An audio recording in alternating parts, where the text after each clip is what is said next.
Moo and good morning, good good slightly afternoon, good evening. Uh, Welcome to the Pink Tron. This week we've got Steph Etienne. What are you drinking? Uh, I had a hill climb race earlier today, and I'm having just a bit of Fanta lemon. Yeah, sounds like that went really well.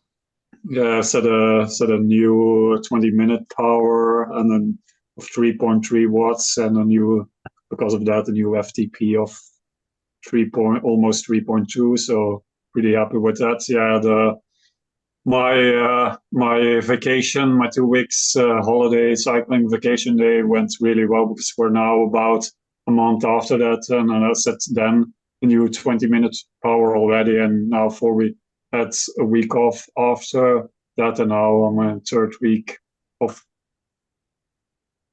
good intense riding, a combination of easier rides with intensity rides, and it's clearly paying off.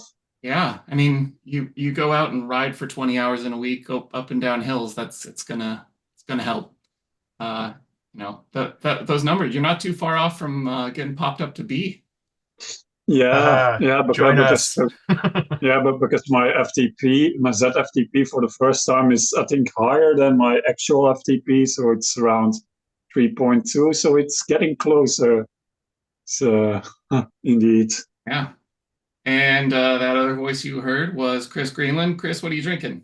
That's me. Normally it would be a Recovery Miller Lite after HSRL race one, but I continue. The Miller Lite drought continues. I have none in the house, nor have I had time to order any. I found not a Corona, but one of the mini Coronitas in the fridge. So I don't know how long I've owned this beer. It was in the back. I don't remember buying mini Coronas at any point. So listen, the skunk factor on regular Coronas fresh is always high. I don't know what it's going to be like on this one, but I did, as is the custom, add a fresh lime that I harvested from the garden to help. So Uh, cheers to that. is the opening on the top of that the same size as a regular Corona, or can you only fit a tiny lime in there? All of my tree grows as tiny limes. Ah, perfect. Yeah, but it does appear like the neck and the opening, because it's a normal size bottle cap that goes on it. It's not like a mini bottle cap. It's not like a bottle of Tabasco. I think it just as it goes down, there's just less of a body on it, maybe. But yeah, like neck appears to be normal size. It's Yeah. just it's a tiny person from there down. Um, which I mean, insert joke here. But um, and then I am in the process of killing and freeing up room on my home bar of this Corazon Extra Añejo, which is a really nice tequila that I have, and I'm sad to see it go, but I'll just order another one of those. Uh, is that one of your favorite more aged tequilas? It is. I think it's one that kind of punches above its weight in the extra space. You can get really caught up on name brands when you get into extra añejos, Yeah. and not even just extras, like just regular añejos. And we can have the 1942 Clase Azul debate all day long, but yeah, this is one that's just unpretentious and really good. I also pulled What are out you a drinking? bottle of tequila. I've got my Siete Leguas Mm-hmm. Repo, that the old standby. Um, really, really good bottle for sipping, or if you want to make some really kick-ass margaritas with it. Um, and then I've got a Calamansi sparkling water. So Any flavor on that, or just no, it's the straight up bubbles? Calamansi. Calamansi is the flavor. It's a Sanzo brand. But calamansi is like an Asian golden lime. It's got kind of lime tangerine flavor. Oh, Yeah. I was hoping that calamansi would be a species of mushroom, Yeah, no, and I'm not this week. disappointed that it And is not. no John Keenan, so we are disappointingly mushroomless this week. It is a I sad think moment. they're going to revoke our status as the #1 online racing and mushroom drink podcast. To be fair, I think we built a substantial lead in the category, so we can afford to maybe soft pedal for a week. And in this uh, intro, I have now finished both my Coronita and my tequila, so I have 2 empty bottles in front of me. Well, Carry on. uh, I'll be right back. yeah, that I'm going to have to draw out my sweaty transition, which will be speaking of things that we won't be soft pedaling this week.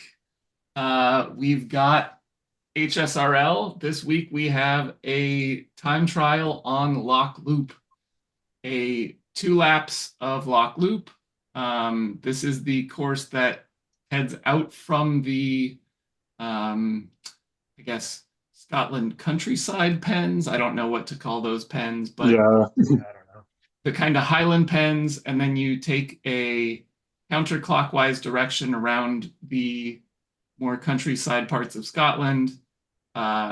It heads downhill. You head over toward Breakaway Bray. You do Breakaway Bray, the little castle punch, and then a kind of drag back up to the finish line. And you've got 2 laps of that. So the finish of it is a difficult finish. It's about 10 miles, so 16K. Should take somewhere in the 20 to 30-minute range, depending on where you're at. Chris, how did it go? Yeah, I had to. Well, first of all, I finished it in looking at results now for the first time, 24:14. Um, yeah, I had to remind myself on Zwift Power, no, Zwift Insider, what the course profile actually looked like, so I could look at it from a pacing perspective. Yeah, so about 16K, 2 laps. So it was like it netted out to about 4K rolling downhill and then 4K rolling uphill. So I was thinking, okay, I'll go like I think my Zwift ZFTP is like 280 or something. I was like, okay, I'll go 270 downhill, aim for 300 on the uphill, and then that should leave me like a nice buffer to push on that final 4K section. I think I stuck to that plan really well. Yeah, and it looks like you averaged 290, so 290 for 290, 24 yeah. minutes, not too bad. Okay, so that'd be right in the middle, yeah. I had Loris right behind me, and he was pushing me, and he caught me and passed me at some point. But I knew he was really having to pedal really hard on the descents because he's lighter than me, so I made him work for it. Um, but it was fun. I was thinking like this would have been a great time to have, like you do, Sean, with the head unit attached, and you could hit laps, so you could really monitor your average output for those 4 distinct 4K sections, rather than just looking up every 10 or 12 seconds at whatever power you happen to be doing at that instant, and like, kind of continuing on adjusting in your legs. But yeah, overall it was miserable, and I hate Maryline for making us do an ITT right out the gate and the start of season whatever this is. Drafting is my friend, and I wasn't allowed to do any of it, so I blame her. Yeah, usually on these we marvel at the fact that you, and maybe this is more in the HWR, but that you somehow managed to do 3.2 watts a kilo again. You failed at that and had to do 3.3. Yep. And I will not soon forget it, and I will hold a grudge for seasons upon end. Bike choice is going to be, I would say, probably your fastest TT setup, right? I think so. That's what I like. A couple of punches, but you can carry speed over yeah, them. I think yeah, it's the Cadex, right? Is the fastest Yeah. TT bike. yeah. Yeah, I think that second punch up to the castle has the steepest part. I think it's about 80%, so but it's not too long, and the rest, Yeah. yeah, And you get all that back on the other side, right? When it's like 8, 9, 10% descent. So Oh, slippery yeah, helps. yeah. Yeah, I mean, really good course in terms of like ITT courses. This one's good. Like nothing really sustained of a climb. 3% I can mash it for a bit, and the weight doesn't really catch up to me. For us that are more like uh, gravitationally gifted, we'll say this is a good course for us. Yeah, I mean, even just looking at the results, it definitely does look like this was a power course. Um, yeah, the people who have done well, I mean, it did end up being that the higher power was also higher watts per kilo. But yeah, should be a fun course. And this Yeah. is week one of an 8-week HSRL series, and we Yeah. will talk through the rest of that during the Around the Horn. I think also the Forward to it. result will need to be fixed because I think it's based on primes and should be probably on time, I guess. Looking at Swift Power now, it's don't think it's sorted right, but it will sort itself Oh out. yeah. Yep, timing and scoring still has some work to do. Gotcha. Yeah. Yeah. Oh yeah. Clear a spot on the podium for me. Oh, nice. Cool. All right. So moving on to HBR, Herd Beginner Racing. This It's is, go ahead. it's on 2 bridges loop this week, and depending, it's still part of the Zwift Labs using the Zwift Racing Score 5 categories. The two lowest up to 250 Racing Score do 2 laps, and the 3 highest do 3 laps. So that's the cutoff is 250 Racing Score for the lowest two, up to 250 for the lowest two, and up to 475 for the 3 highest categories. That's a nice course. Basically, you go from the downtown Pennsylvania Watopia, go through the SS, through the sprints.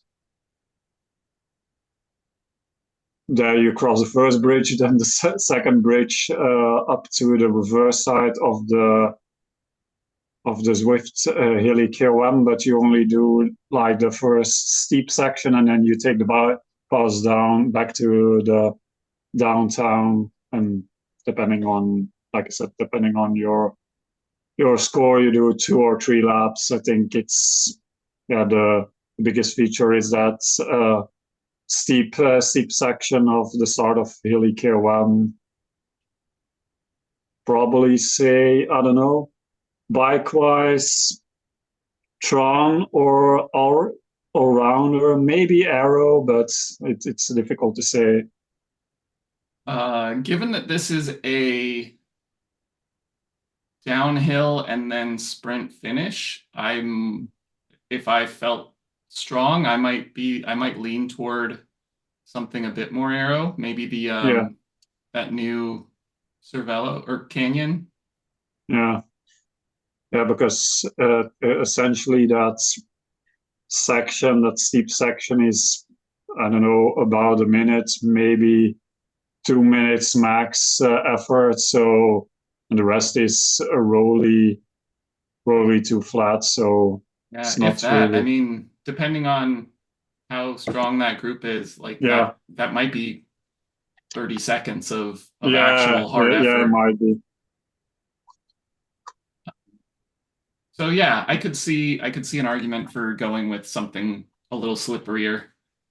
Um, Yeah, but and you're not gonna be doing yourself a disservice by riding a Tron. yeah, Only if it's pink. yeah. And if you're Dutch, it's orange, of course. But and yeah, I think with being it part of the testing phase of the Swift Racing Score, seeing the results from time to time. It's still got a pretty very good turn up, even on Swift Power results.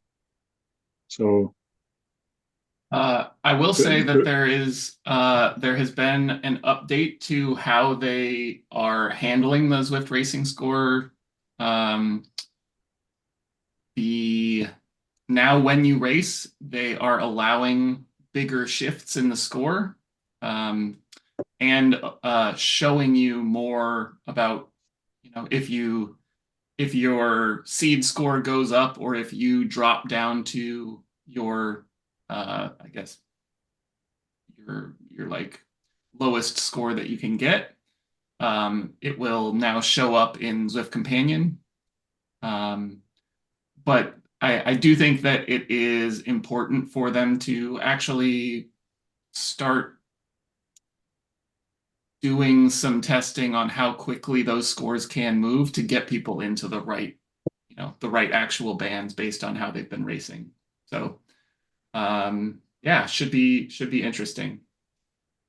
Okay, I've got a Zwift Racing Score question for dummies.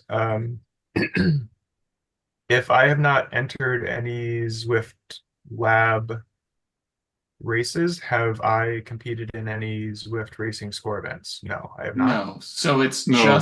just the races that have been specifically planned as racing score events.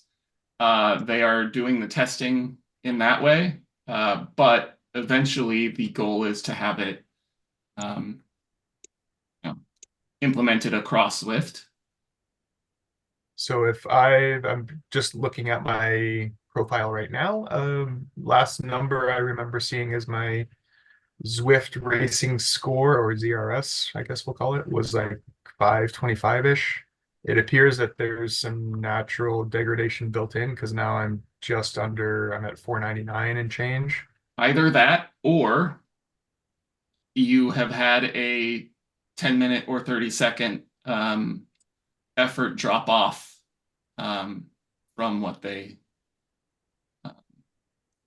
calculating. So maybe, Okay. I don't know if they use 2 months or 3 months as their time frame. But if you have, maybe you did a really good 10-minute effort then, and it's not being counted anymore. Interesting. I mean, this is genuinely exciting, right? To see this potentially develop and roll out. Yeah. I can't wait for this. I Yeah, can't say if they have looked at it too much because I mainly do ladder races and hill climbs, so I haven't touched really any of the Zwift Racing Score races. I think I did only one, so probably also been. I think I can't even remember what my initial score was. I'm now at 325, but it's interesting that it would calculate if your effort would drop off. But yeah, that's in the, I think maybe in the algorithm, let's say because for the counterpart, which I'm familiar with ladder racing, the Velo ranking of Swift Racing app, it seeds you, I think, based on their version of compound score. Compound score, that was it. I was looking for the word, and then through the races you get points up and points down, and sometimes you can get an increase if you're a minor to major. If your compound score gets a increase, it calculates that as well, but it doesn't drop you off based on those numbers. Only if you do poorly in races. Right, but so the difference here is Chris has not done any of those races, so he's still, I think the only thing that they can show is your seed. I don't think that it's like, they're not going to take whatever his seed was at the beginning and then leave him there indefinitely, I guess. So there is a post on Zwift forums, and they do say we've been slowly increasing score volatility, or how much a score can change from the result of a single race. Also, your score can now drop 15% lower than your original seed score. Their original algorithm was that your seed was the lowest that your score could go, which actually led to a lot of people complaining, because it was like, well, I'm doing poorly in every race, but my score isn't going down at all. So I can't get put in the right group. So this is to address that. And then in addition to the changes that have already rolled out, you can expect to see a couple more updates over the next couple of weeks. One, a more accurate seeding and floor formula that increases the threshold of what we consider a quality power curve. So they will be doing adjustments to exactly what they're using for seeding. And then support for filtering general classification standings on Zwift Power by racing score ranges.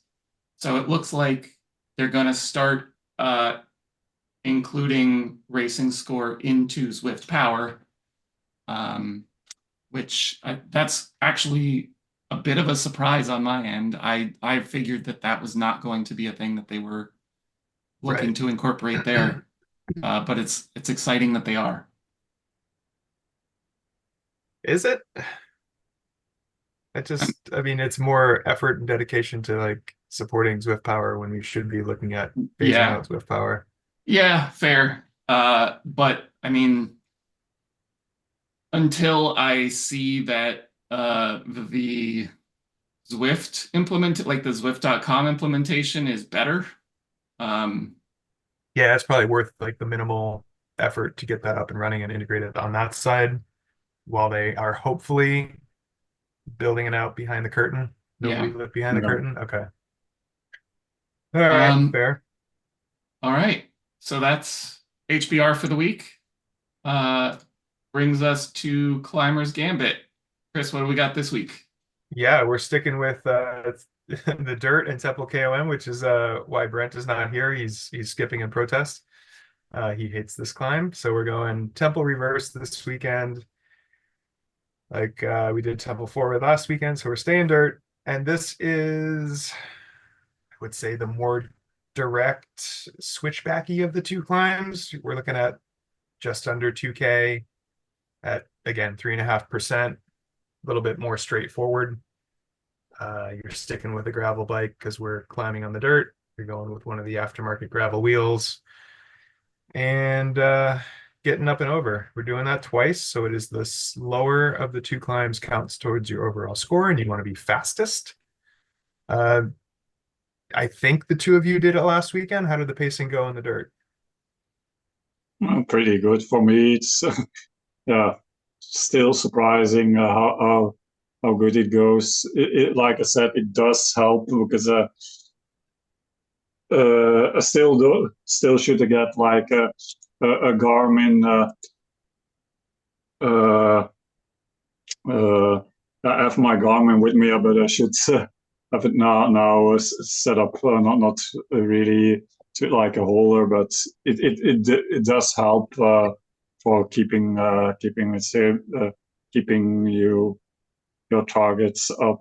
I think last week I was only with 3 seconds between both efforts, so that was pretty good for about a 7-minute effort. So let me ask you a question on that, because I might do this with my Wahoo. You can pair your trainer power to your head unit, right? You don't need like, yeah. Okay. Yeah, my God. Yeah, I think my Garmin just finds pairs it almost automatically. It just sees the trainer as like a power source or power meter, right? source, Okay. and it just connects to that. Yeah, and yeah, everything from heart rate to power is good. Speed, not so much, but yeah, it doesn't really matter. Yeah. But yeah, for power, it's quite useful because I basically have a simple screen with my a lap time and my average power for the lap, and that's basically what you need. Okay. So because yeah, you can see the actual your whatever your 3 second power it owns with, but having that average number on it. But it's becoming now more difficult for me. I know roughly my power average powers for certain efforts, but I'm getting faster at these efforts, so I have to, because basically I think last time I did uh, the Temple KOM4, it was almost 5 to 6 months ago. Then I did like an 8.5 minutes, and now I think I did almost a minute to a minute and a half faster than that. So it's now becoming a guessing game for on which type of power for which amount of effort I should calculate calculate it, because since my fitness has gone up quite significantly, and compared to the last time I did some of these climbs at full effort. Yeah, so yeah, I think you're selling yourself a little bit short here, Steph. I would say you are absolutely flying right now. Like Yeah. yeah, seeing your power numbers and seeing your times and looking at that tan line. Oh my God, you've obviously been putting some time in the saddle. yeah. Don't Yeah, I was shortchange yourself. You're killing it right now. just to like go a bit further on that, like beginning of this Climbers Gambit series, I wasn't really worried about Steph, like, beating my times. You beat me by, I think, 18 seconds last week. So um, we got a shootout up near the top of the GC standings. Love it. Yeah. Love it. Steph, are you doing Zwift Academy? Because you might get a contract out of this. I haven't done any of the workouts. Dude, Tried. hop in, my man. Hop in. You're going pro. Yeah. But yeah, good Uh, advice on the head unit. I didn't even think about that. I've been so obsessed with like getting power on my actual outdoor bike that I didn't think about pairing my head unit to my trainer. But after like the time trial today and thinking about pacing on these, I'm absolutely going to do that. That's on my to-do list for the weekend. So Yeah, the thank you for pacing, that. like I am still I think the pacing king. I think last week my two efforts were second and a half apart uh, on a 7.5 minute climb. So I think for the have we done three so far? I think in total the Yep. variation like maybe 5 seconds apart, like in total. So we'll see whether I can do that on a near max 5 minute effort. That might be harder, especially since I'm going to be pushing to like stay ahead of Steph. That's true. That would be a fun way to score the series as well, like the delta between your laps aggregated up. I don't think Zwift Power has that ability to do that, but no, I don't think so. But that would be cool. Yeah, I mean that one ends up being maybe a bit easier to game because you just like, oh, okay, I'll just like ride it up at like exactly 200 watts. That's true. Yeah, I'll go equally slow both times. There's no Yeah. real incentive to push. Yeah, we can work something out. We'll have Jarvis chase you up the climb and you get eaten if you don't go up fast enough. yeah, and I found it Um, still, but still, I find it's like always. It's like every race. It's not a scratch race, people, and understanding the race format isn't always the case. I said it at the start of the race, but yeah, I think somebody asked when I was coming up the first lap how the racing score was going. Then I had to explain it, and I think there were a couple of guys that were just doing like C's or around 3 to 4 watts. It's constantly, so that also helps with the results. But I think as with last week, ideal bike is probably the Specialized Crux or another Yep. one of the kind of lighter cyclocross or gravel bikes with the gravel wheels.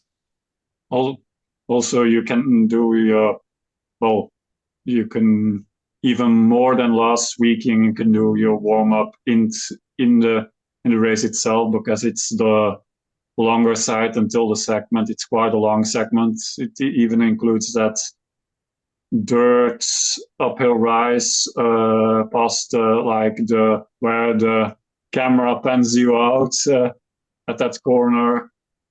So it's quite. I don't know how long. I haven't seen when the first segment starts, but I know it's quite. You can have a couple of minutes. Yeah, it looks like it's probably about 3K from the pens to the start of the first climb. Yeah, it's not the biggest thing, but if you go like 1 watt or 1.5 watts per kilo, it takes you quite. It can take you a bit of time. Yeah. Yeah, any lead in can be a warm up if you go slow enough. That's fine. All right. So moving on to what's next? Well, so I mean, mountain goats, which again we don't know. We believe it's still happening. Who knows? Yeah. It just yeah. But this week's Stampede is 12K on Dust in the Wind, which that is you come out of the pens, head into Titan's Grove, and 12K will be about when you get down to. So I think so. You go through Titan's Grove, turn right, go down the hill, toward the like Ocean Boulevard, and I think 12K will be in Ocean Boulevard somewhere.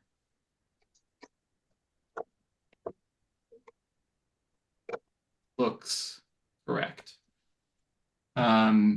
So less dusty than the than the name of the course suggests, because you're going to be mostly in Titans Grove for the majority of this. I think you're still going to want your fastest TT bike.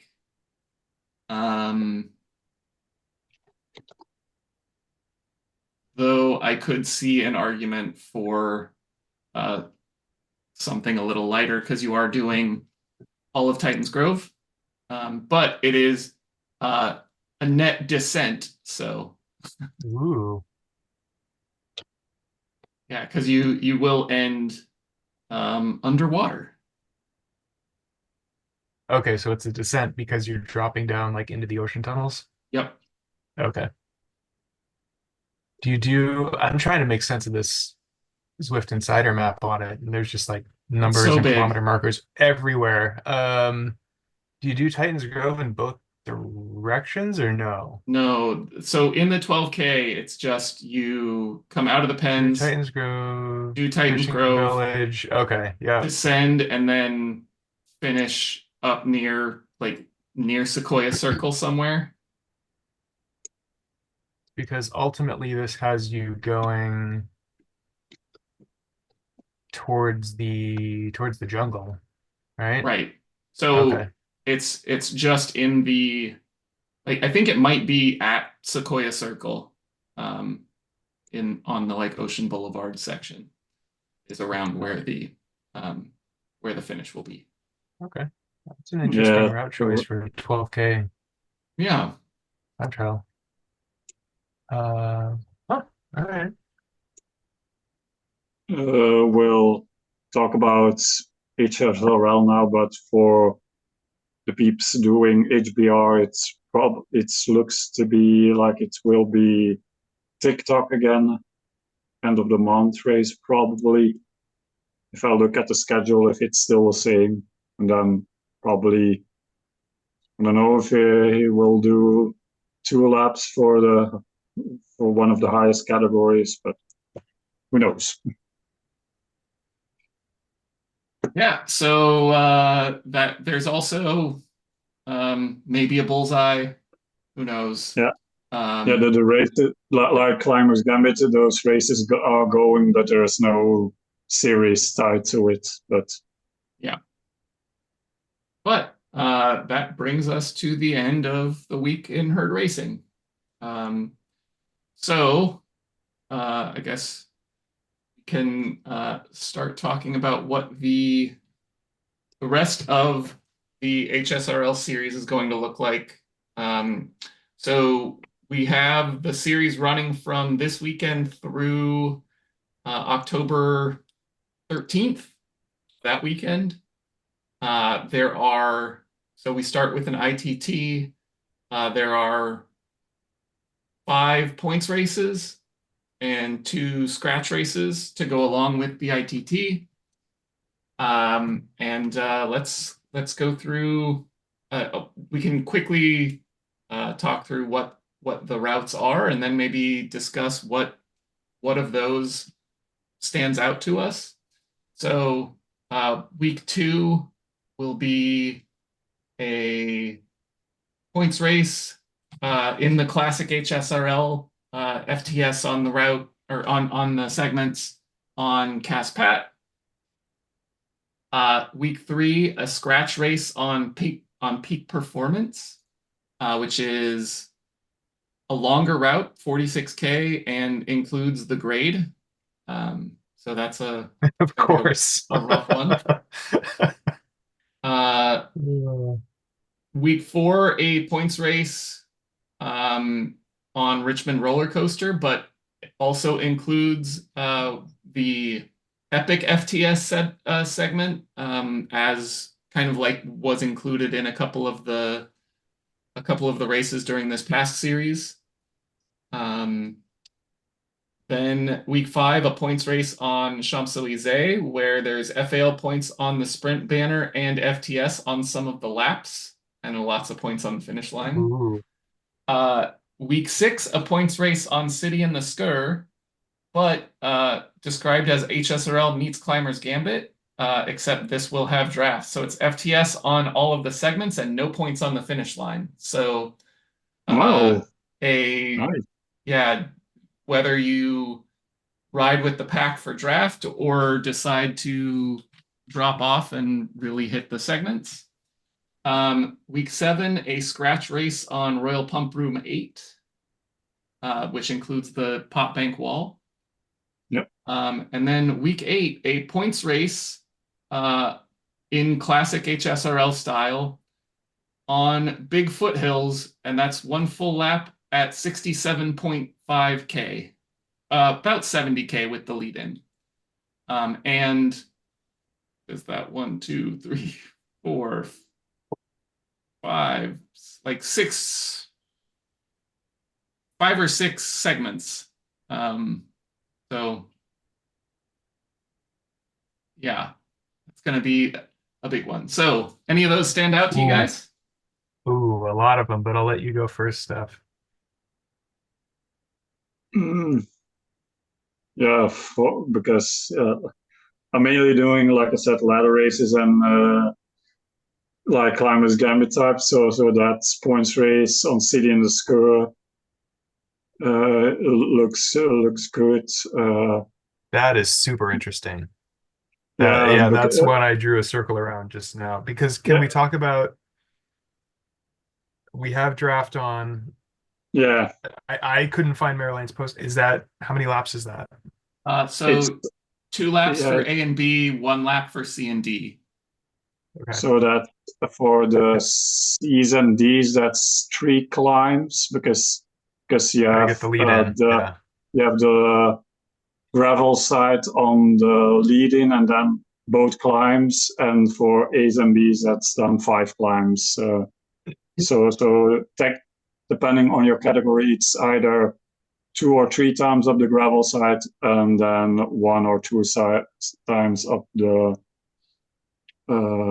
tarmac side. And the paved side, like the road side, will be one that having draft actually may be really helpful because it's not super steep. So yeah, I think it's if you're in a group surviving that steeper section, because there's a short steeper section, and then it flattens some quotation marks after that. So there you can definitely use the draft.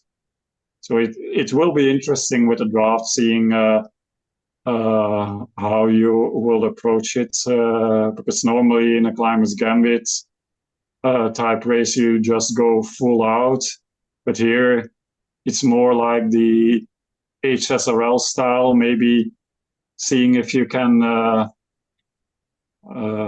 tail gun it maybe a bit and see how that goes. So it's definitely another different kind of tactics than your usual Climbers Gambit. But there's certainly some interesting ones, because I think also the week before that not maybe we'll do it, but the Champs-Élysées one with the 5 laps. But I think I don't know, they said some laps, so maybe 1 or 2 of those laps being FTS, so full lap. That can be interesting, but it sees how it goes. If it's tactics wise, if it's more tail gunny, stay with the pack and pip them on the line, or because it's a 6K, 6 to 7K lap, so you can't really go full out and expect to stay. I think if there's a big group,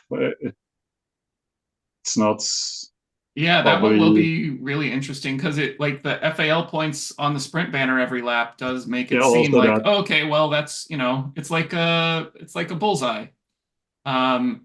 Except it's a bullseye with a full lap FTS or 2 thrown in. So that's, also a really interesting setup. I like the Richmond roller coaster, which is, and it's 4 laps. So that's going to be okay. That was my next question. 4 laps on that. Okay. Yeah, that's I have to look it up, because it's more an event type. It's basically the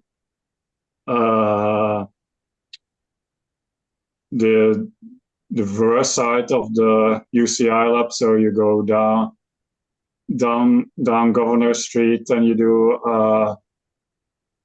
22nd, 23rd Street reverse, Libby reverse, where there's that epic FTS. Then you have the long drag, and that's all on the lead-in and on the Monument Avenue, where the flats finishes. But you do fan flats in reverse direction for those laps. Yeah. So not sure what there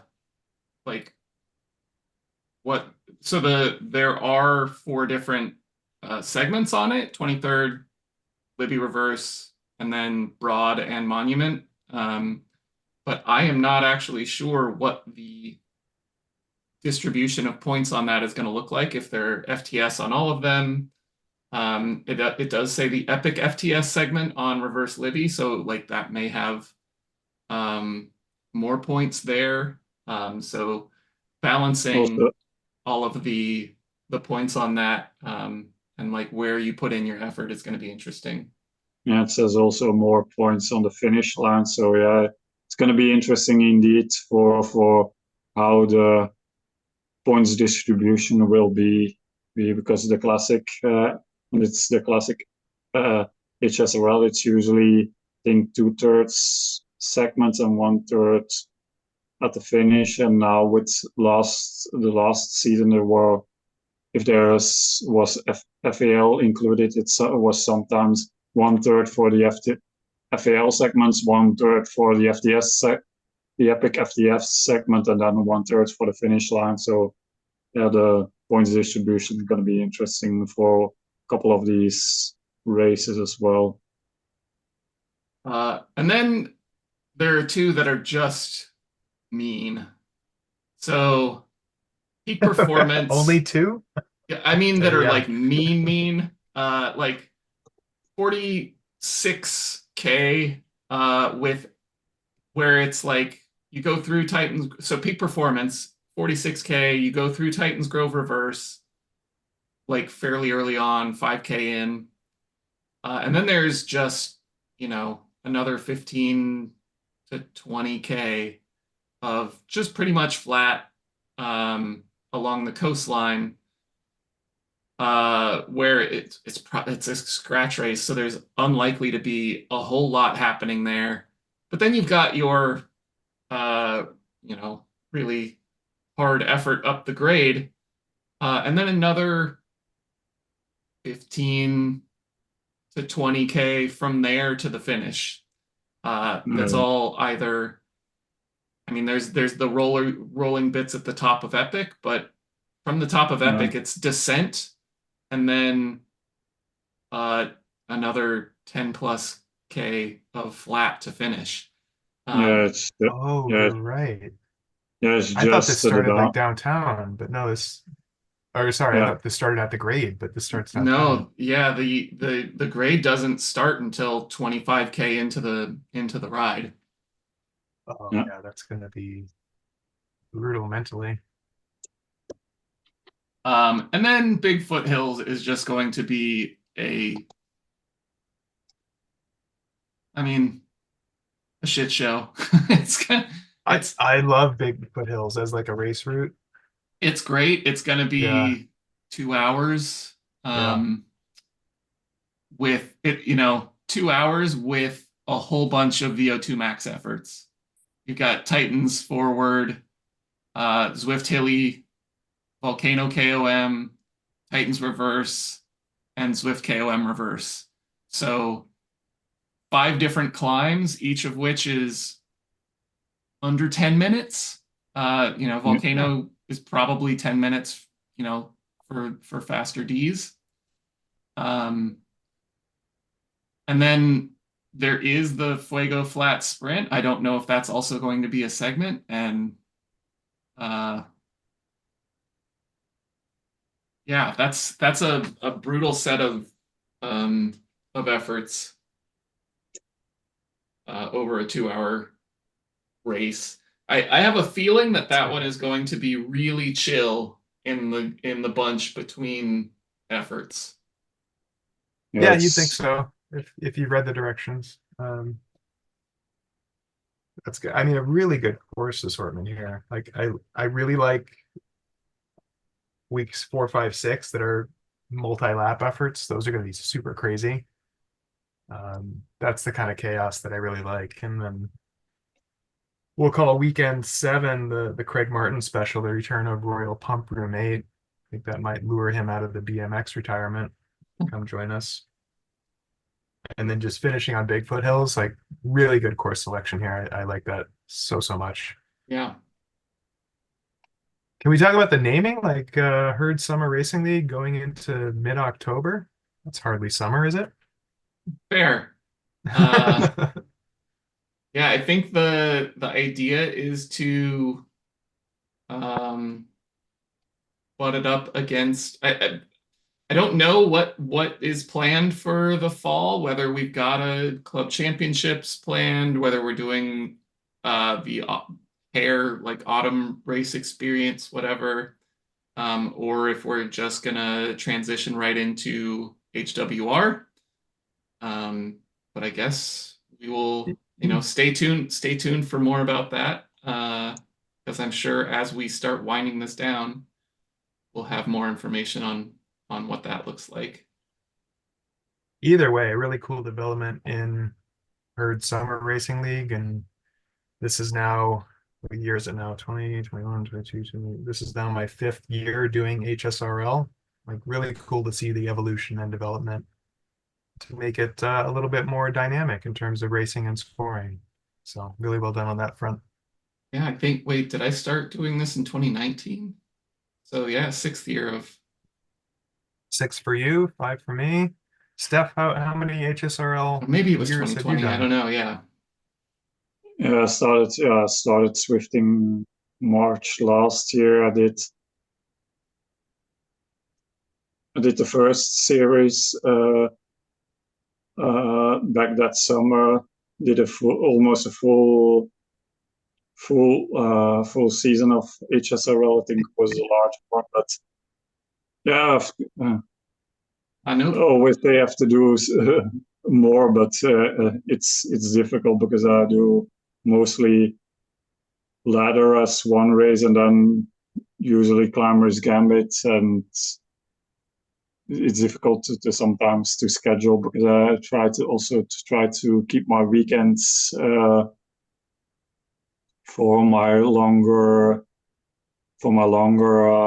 outdoor rides. So I haven't been doing much HSRL lately. I've done the occasional once in a while, but it's been a while since I did like a full season of it. Or Yeah, well, you're gonna need your weekends free here pretty soon for World Tour races, the rate that you're going. Wait, did I hear that right? You've only been Zwifting since March of last year? yeah, since then this is for about my indoor trainer 2023. That's insane. Let's have a mini conversations here. So how did you discover Zwifting?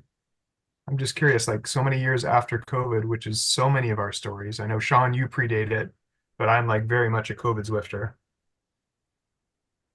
Yeah, basically, I was looking for. I live in Belgium, so even though I can pretty much ride outdoors most of the year, since snow isn't really a factor here, or it's a couple of days, but yeah, it can the weather can be a bit mixed, so there can be days Terrible. that it terrible, yeah. And uh, I've always been riding my bike for quite a while. Surprisingly, during COVID, it was a bit less, and then I started picking up like in 2022, and with starting to do more volume, I was thinking, yeah, adding like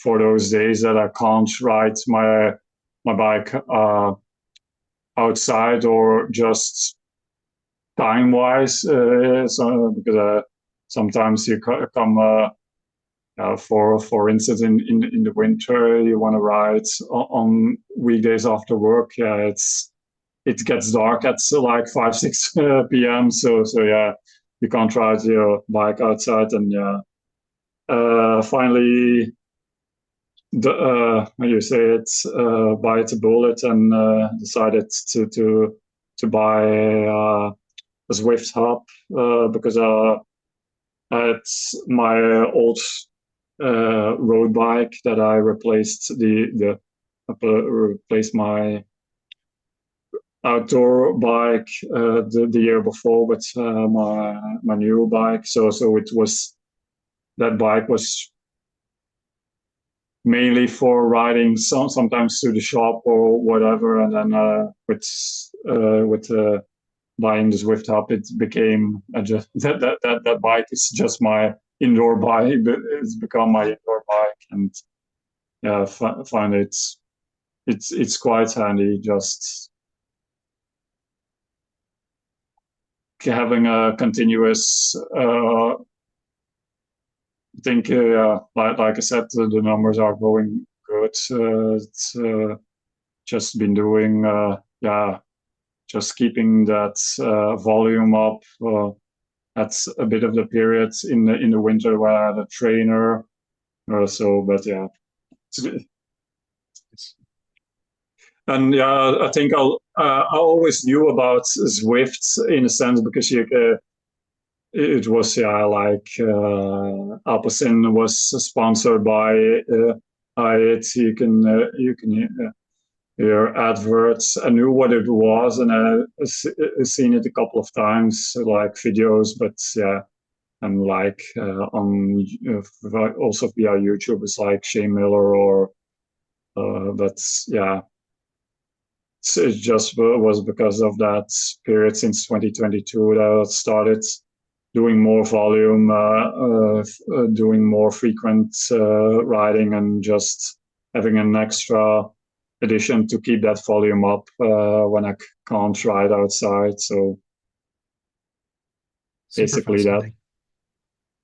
Yeah. Thank you.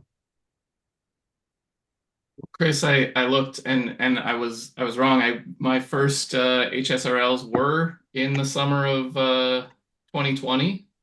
And I was just looking at who I raced against in some of those first races, and it's like it's a who's who of herd racers at this. So first one, Cy Seymour, Marioline.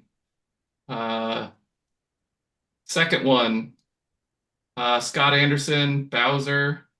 Uh, Ernst Ernst is in there. Nice. Third one, you, Bowser, Claire Spencer, Stuart Evans. Like think in the next one, James James Bailey. So yeah, whole just didn't know who any of these people were at the time, and kept seeing them out there.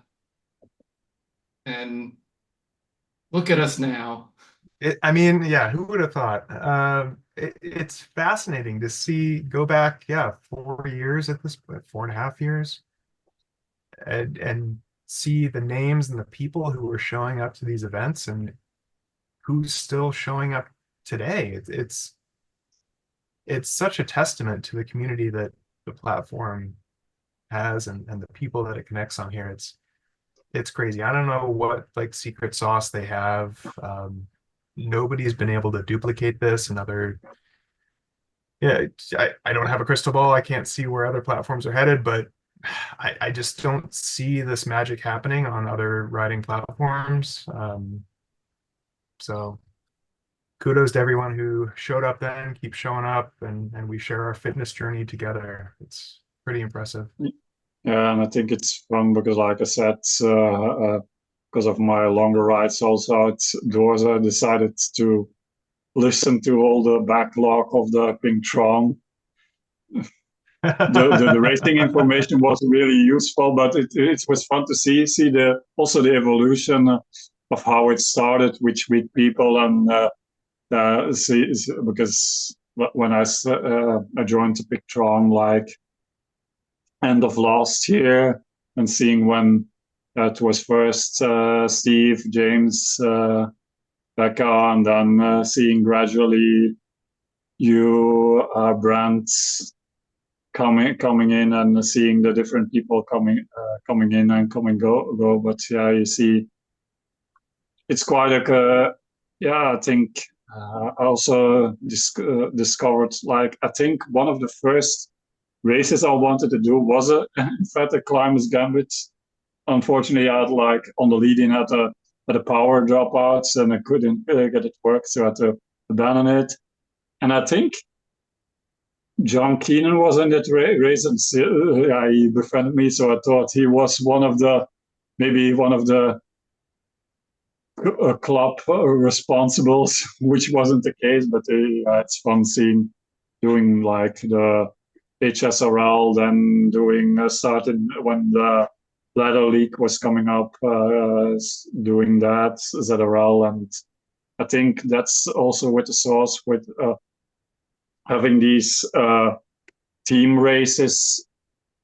Yeah, you build such a community within the herd, but also the different herd club teams, whether you're a ZRL ladder team, the weekly TTTs. You such a big community. Like I said, some of these names, like I said, Scott Anderson or a couple of those guys, they are doing ladders, so you meet them there in the captain's chat of them. So it's yeah. Yep. And I And if still you've made it this far, and I still wear my pink my salmon her jersey. It's one of my favorite ride outdoors. on all the big days and all the big days I did during my big rides. The biggest rides I did on my summer holiday wasn't that kit. amazing. It's very distinctive on the road. You know when someone's wearing that. Yeah, but I just love also. I don't know what it is. I think James said it also, but I almost can't can go without like the cargo bib shorts. It's so practically having those like netted things on your thighs for putting your usually put like my mobile phone or in there so you can take it easily for taking pictures or whatever. But it's just having that 2 extra pockets. 100%. Yeah, cargo gears, bibs are a must. Yeah, I'm still in the rabbit hole of looking at some of these old races, and I think the thing that is really the biggest difference between then and now is just the numbers. So one of those early, it's September of 2020, and in the C category of one of these HSRLs, there were, and this is riders who were in the results. There were 57 riders in an HSRL C results. Yeah. So probably 75 or something actually racing it. Yeah. So I do miss that. I do miss having those big fields for some of these HSRL races. Yeah, since I started quite late, like I said last year, it's hearing those kind of numbers. It's mind blowing. Only see those kind of numbers, in X amount, but on the bigger Zwift events, you see. But yeah. Oh yeah, I finished 40th out of 67 in the B category in mid-September in HSRL. Yeah. And you were probably like, wow, I'm like really proud of that. Top 40. Yeah, it's the best I could do. I finished, you know who was number 41 is Steve Pritchett. There you go. Herd of Mullets. Yeah. All right, guys. Yeah, these were big fields, huh? Yeah. Oh, fun times. I don't think with the COVID happening, I don't think you probably will see those kind of numbers ever again. Yeah, probably. Let's go back to having wait.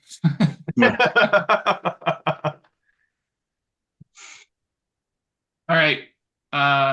Thank you to Steph Etienne. Thank you to Chris Greenland. And we'll see you out there on the virtual roads. Moo and good night. Bye. Good night, everyone.